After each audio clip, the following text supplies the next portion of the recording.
Europe 1 Soir. 19h, 21h, Pierre de Villeneuve. Europe 1 Soir avec Victor Hérault, bonsoir. Bonsoir. Journaliste politique à Valeurs Actuelles, bonsoir à vous. Jules Torres. Bonsoir Pierre. Journaliste politique au Journal du Dimanche. Bonsoir Maître Jakubowicz. Bonsoir. Merci d'être avec nous en ligne et en direct sur Europe 1, avocat, président d'honneur de la LICRA. Si vous me le permettez, Monsieur Jakubowicz, je vais vous lire ce que dit Barbara Slovic, la chef de la police de Berlin, quand elle répond à nos confrères du Berliner Zeitung. Je conseillerais aux personnes qui portent une kippa ou qui sont ouvertement gays ou lesbiennes d'être plus prudentes. Il existe certains quartiers de Berlin, donc, dans lesquels vivent une majorité des personnes d'origine arabe qui ont également de la sympathie pour les groupes terroristes. Un antisémitisme ouvert s'y exprime à l'encontre des personnes de foi et d'origine juive. Qu'est-ce que ça vous inspire ? Il y a tellement de choses qui se télescopent.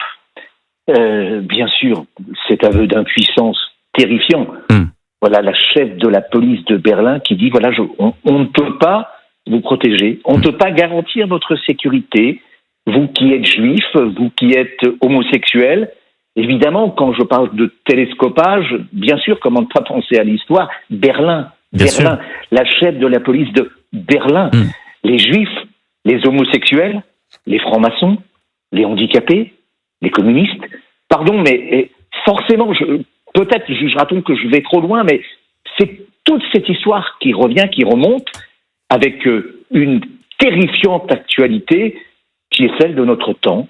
Et puis surtout, j'ai commencé par cela, ce terrible... On ne peut pas garantir votre sécurité. Donc ça veut pas dire... Soyez prudents, ça veut dire quoi, soyez prudents ? Armez-vous, n'y allez pas, enlevez tout signe distinctif, à quoi on reconnaît un juif, à quoi on reconnaît un homosexuel. Voilà, on ne garantit pas votre sécurité. Voilà, c'est le monde d'aujourd'hui, ça fait peur. Elle ajoute d'autres informations, Barbara Slovic.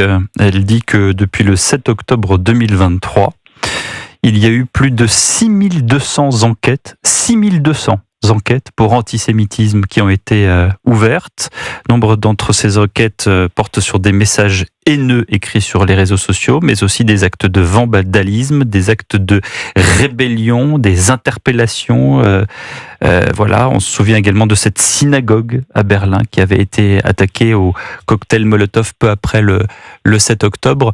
Vous le dites très justement, Alain Jakubowicz, on est à Berlin. C'est pas anodin.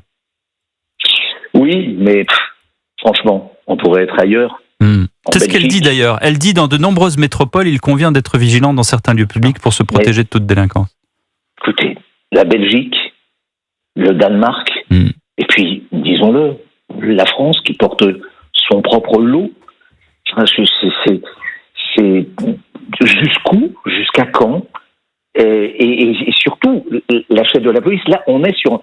Imaginons en France le préfet de police de Paris qui annonce, attendez, n'allez plus dans tel quartier, on ne peut plus garantir votre sécurité.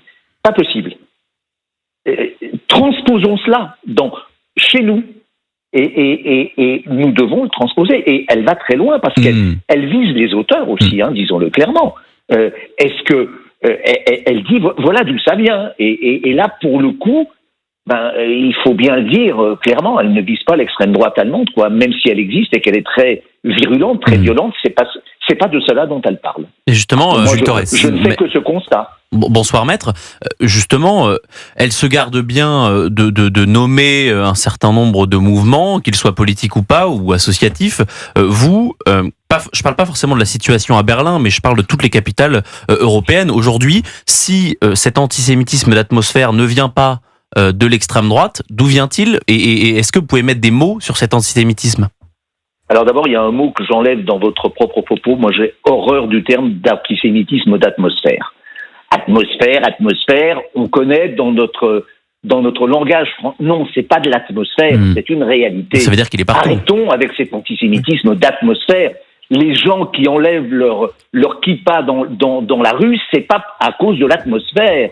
Les gens qui enlèvent leur mezouza devant leur appartement, c'est pas à cause de l'atmosphère. Les gens qui se font insulter, frapper, ces enfants qui sont victimes d'antisémitisme à l'école, c'est pas l'atmosphère.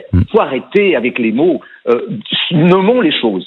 Commençons par cela. Donc, on enlève l'atmosphère et il reste l'antisémitisme, pur et simple.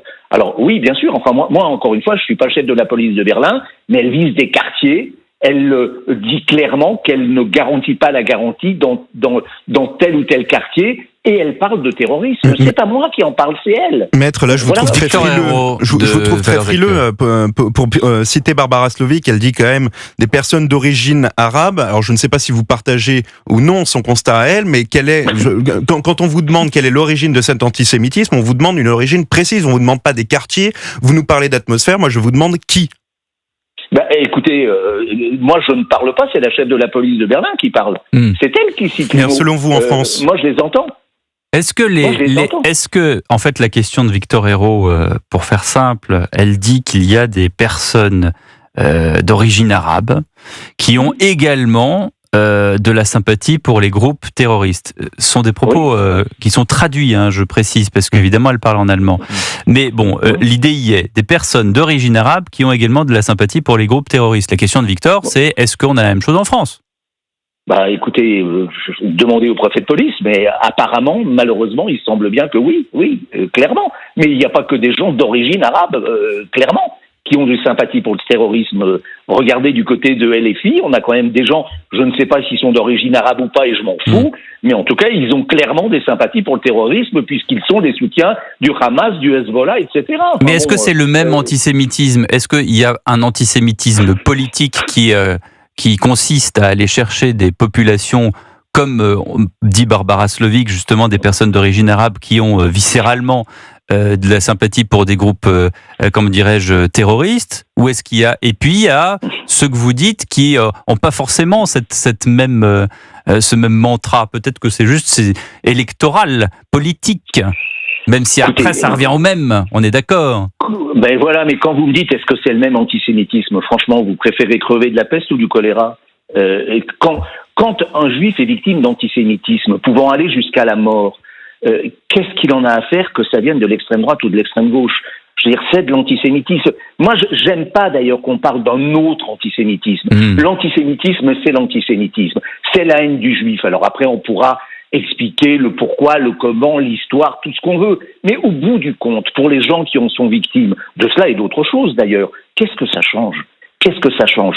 C'est simplement de l'antisémitisme, c'est-à-dire la volonté de faire du mal aux Juifs, de ne pas aimer les Juifs, d'aller jusqu'à la mort des Juifs, de l'éradication des Juifs, etc., etc.